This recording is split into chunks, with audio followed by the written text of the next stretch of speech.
It is January 9th, 2023. It is 5:51 a.m. I just came and laid down here and I'm sitting here thinking about the time when I was messing with Christopher Ramsey ass when I lived down at 211 First Avenue, right? And how I met him is, I don't know, I was on my uncle or somebody's freaking like page or whatever, and he was saying something to the effect that like he worked on computers and stuff like that, and at the time it was something wrong with my phone. No, it was it was either my tablet or my phone. And I had reached out to him like, yo, I'll pay you if you can show me how I can, fix this situation or whatever. So he had came over to the house and he was trying to work with my device, and eventually we had started talking and dating and stuff like that. Now, what's crazy to me is the whole while that I'm dating this dude, he is the driver to Michael Lattimore, Adam Bomb, which is connected to Shakita Rush, which was at one point my friend, and the ex girlfriend to my uncle Born, which is Kyle Bunting. And like, they didn't like the fact that he and I was together or whatever, and I don't know what the hell, but he was into a whole different type of lifestyle that I was into. Like at that time, I was drinking and smoking my weed or whatever, and he was into helping Adam Bomb, which is Michael Lattimore, go sell his drugs. So he was the personal driver because Bomb couldn't drive. So was calling C. Rule, which is Christopher Ramsey, to drive him around and make drops and shit like that. Didn't have anything to do with me. That's what they personally was into. But what is like sparking like my antennas the most is C. Rule had got a job at um Boost Mobile, and at the time that was my phone carrier. Shakita was mad with me because of the simple fact that I had gave her money once I had got my settlement. I had gave her money because she was saying that her utilities and stuff was going to be turned off. And she said that once tax time had came around, she was going to give me my money back. So I'm like, all right, cool. So as time's going on, I was planning to come to my son graduation because he was graduating from East High, which is in Denver, Colorado. And I wanted to be able to have that extra money so that I'd be able to spend it with my son once I had came to his graduation or whatever. So when I reached out to Shakita, she was on some, oh, like I'm harassing her about money and this, that, and the third, and I ain't getting it back and all of this other stuff. Now, mind you, it was like 400 and something dollars that she said that she would give back to me. So I'm like, all right, cool. But then she started popping slick or whatever. So she brought that friendship for that amount of money because she made it seem like I was harassing her about a deal that she made, saying that once she had got her taxes back, I still have the freaking text. I still have the messages that she was going to give me my money back. So for all of the crap that, she tried to get people into and paying people and having people gang stalk me and her out there slandering my name and all of this type stuff, like, and then her trying to get my brother Michonne wrapped up into some shit that she had going on because she was doing a whole bunch of spell casting. She was saying she was going to do black magic on Rob, the dude that she was dealing with, because her and Joe had broke up because she was trying to get Joe to get a job, and then Joe had winded up getting a job going to go clean glass and stuff like that at different companies.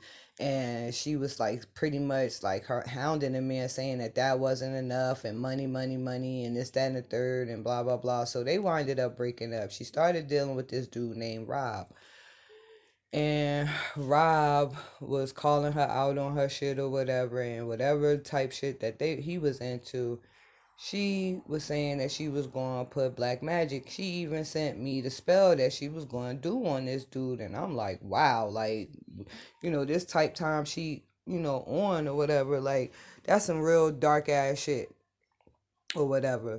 But it seems like a lot of the things at the time when I was staying on First Avenue after that confrontation with Shakita about my money, a lot of things started transpiring, and then a lot of different people was coming into my life and stuff, and I wasn't paying attention to it at the time. Now, I don't know who the hell paid C Rule to tap into because my mom is the only one that knew my code to my to do anything with my T-Mobile account. So hey, I'm just gonna put it out there like that. But when he started working at Boost Mobile, I said T-Mobile, I meant to say Boost Mobile.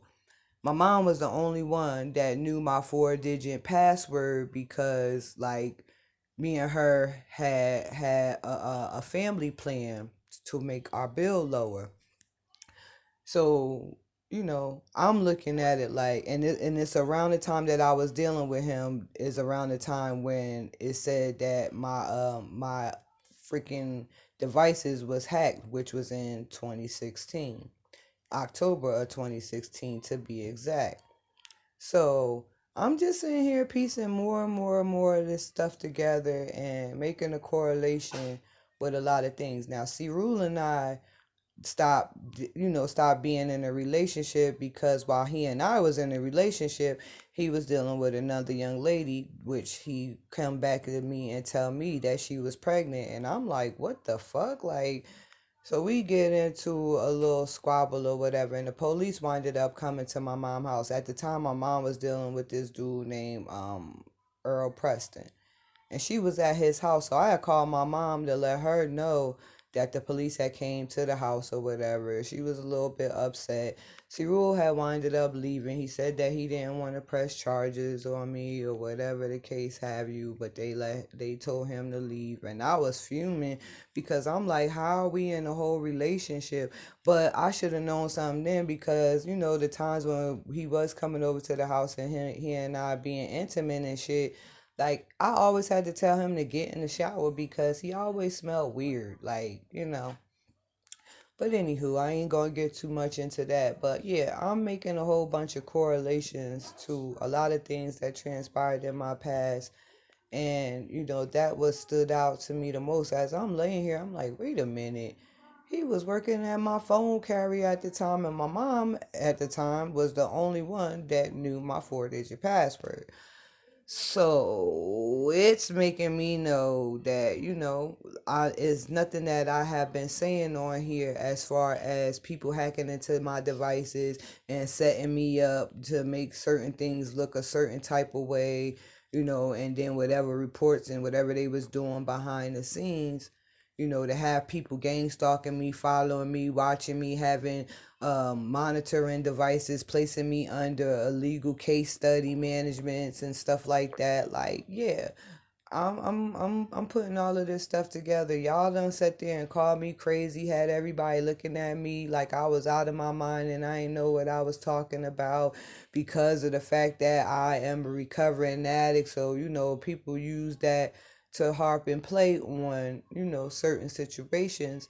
But yeah, y'all is hilarious. I'm not pissed off or mad about anything. I'm just, putting it out there that y'all is dead ass wrong for trying to cover this shit up for so long. This shit stems all the way back to when my mom lived in the Stephen Manor too, when she was fucking with Foreign Stratton, and her and Foreign tried to freaking jump me in my mom's house or whatever.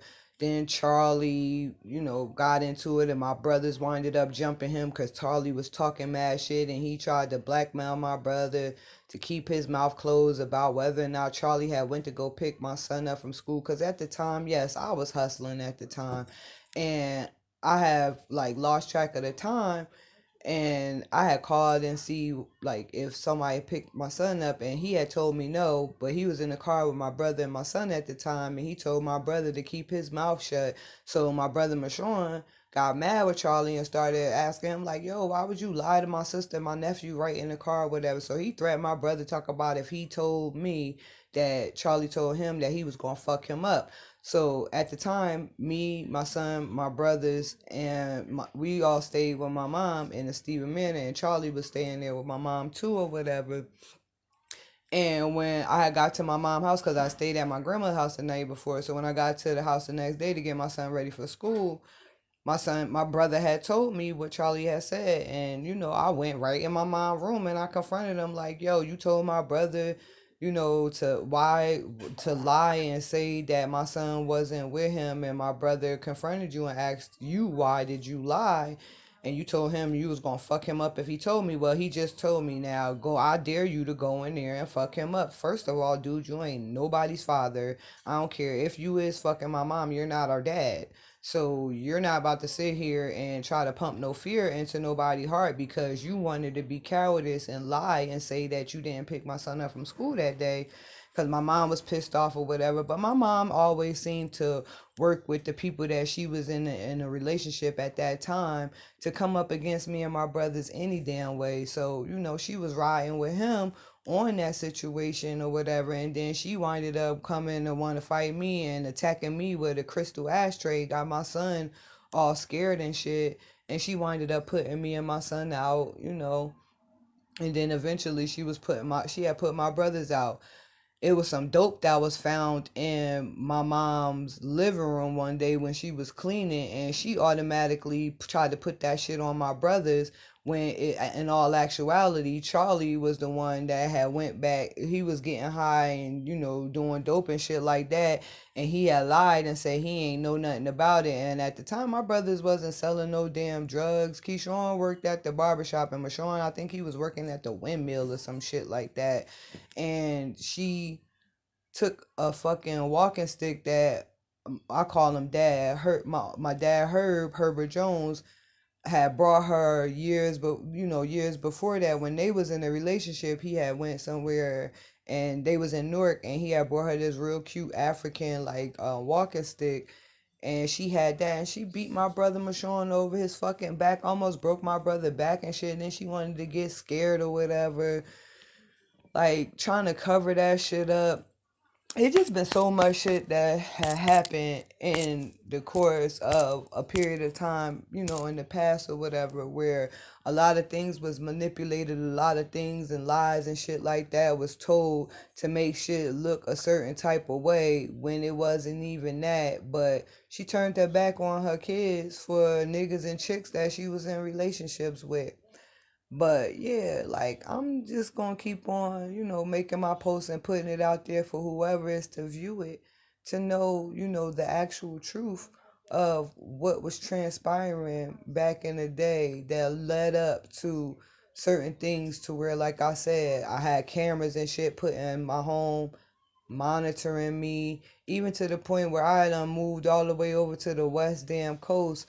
And because of the lies and the manipulation and the in the justice system and things like that, and family members having certain connections to police officers and people that was able to hack and stuff like that, to be able to track my phone, track my devices, even going as far as to look into my son, which he was over on the West Coast in Colorado and shit, trying to find out what school he was in, where he lived at, where he worked at, to have things done to him because he was the only one over here with Craig Williams. And, they have ties to, police officers in the judicial system. I already went through the whole thing about his family ties with the police and, the whole situation about everything that had happened with that. So they have been doing this shit for over 20 something damn years. And then they tried to have my son locked away. They didn't want me to reconnect with my son. They didn't want me to have no type of ties or dealings with him. They had was messing with his phone and shit like that. Cause there was times when I would call my son and be like, yo, I'll try to call you, and he'd be like, mommy, I ain't see, no number. I didn't get a missed call or whatever like that. I'm just knowing that they did a lot of electronical manipulation when it comes to the communication factor, and they still, went the extra step. They had my Wi-Fi box, hacked because my cousin Tamiko works for, the Internet Essentials and shit. And then way back in the day when I was dealing with Craig, Rhonda Johnson was working with the with the Comcast and shit like that. So for me to know all of this, they was paying people to do a lot of shit. And I'm just putting it out there so that y'all will know what the hell been going on, because I know that there are agents and FBI people that, are looking at my social media, and people that are relevant and pertinent to the situation. Like, if there are good, FBI and people that are investigating, what has been going on and trying to get to the bottom of it. I hope this information has been helping y'all, because I'm sick of these people doing all of this crazy ass illegal monitoring, stalking, and for whatever reason, because y'all know about the inheritance money and shit like that. I know that my grandmother had put me on her life insurance. I think she had me and my brothers, but my grandmother had a conversation with me about what was to be left to me, had some, had something happen to her. And I also had a conversation when I was real young with my grandfather that told me the same thing. So between Brian Morris's and them family and Cheryl Wilson and them family, I know that everybody came together, because I have members on my mom's side of the family, which is the Buntings, that is friends with people that is on the father side of the family, which is the Morrises. And like I said, it's still left a question on whether or not Brian Morris was actually my true original biological father, based off of the fact that I'm looking at my birth certificate and I don't have no file number on my birth certificate, and my mom don't either, because I looked at hers too. So I'm just trying to figure out that part, like what the heck is going on with that, when I know good and damn well my other children have file numbers that is printed on their birth certificates. So if that's information for the investigators and things like that, please look into this stuff, because I know that I am due properties.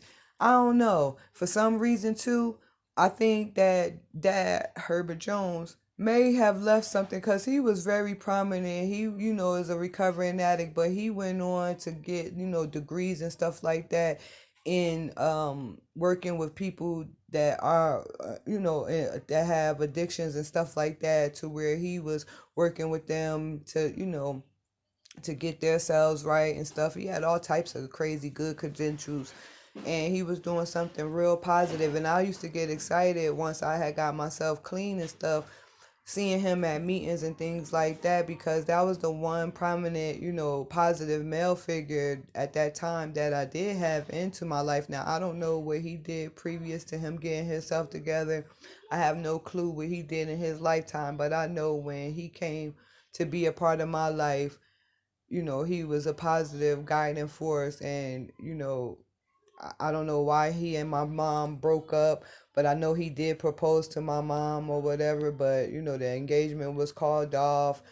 But I always looked at this man as my dad, because I didn't have a father figure in my life, but that man right there was, everything to me, and I had called him one day.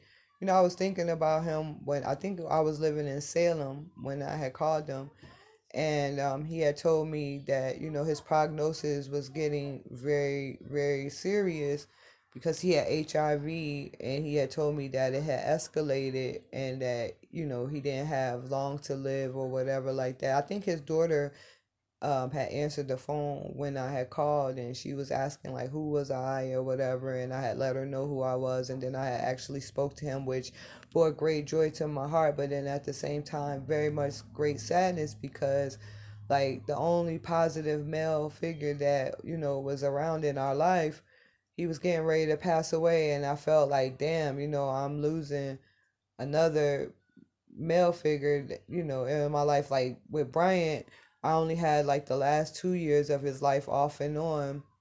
And then he was going because he died. He had bone marrow. They said he had bone marrow cancer, and he had also had AIDS.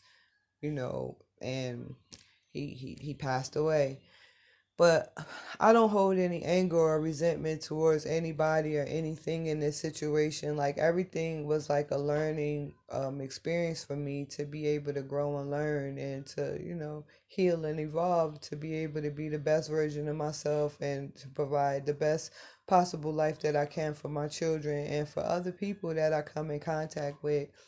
And I'm grateful that I was able to get myself off of drugs and to be able to stand strong and stand clean and sober and to, to let go of the pain and the hurt and resentments that I held on to for so long in my life because I wasn't growing, I wasn't evolving, and I was always constantly crying and sad and why this and why that. I learned not to question the things that happened to me, but to take those experiences and learn and to grow and be able to be a voice for other people that, are in a similar situation that I was in. So I could say that I'm grateful that the universe has kept me and has, strengthened me.